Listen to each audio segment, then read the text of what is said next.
Biz Türk şoförleri Türkmenistan devleti Tacik arabalarını yüklerini bırakmıyor.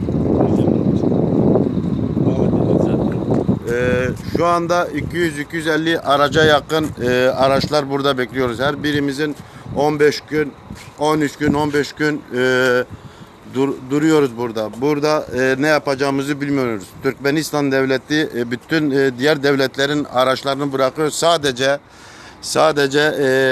Tacikistan yükünü yükleyen araçları bırakmıyoruz. Sebebini de bilmiyoruz. 15 gündür sınır kapısında duruyoruz. Hiçbir şoför arkadaşlarda para kalmadı. Burada perişan olmuşuz. Yetkililerden el uzatmalarını istiyoruz. Nasıl olacak bilmiyoruz. Kesin bir bilgi de alamıyoruz şu anda. Ne olacak bilmiyoruz. İşte şoför halini görüyorsunuz. Hepsi yerlerde sürünüyor. Valla ben kürsünün üzerindeyim.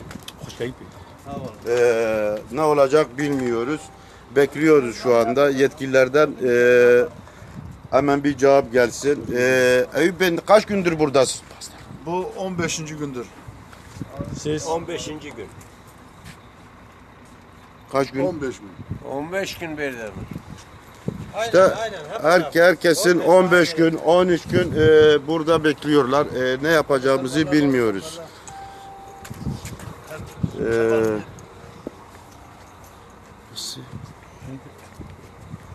İşte arabaları görüyorsunuz. haydi pişman vur.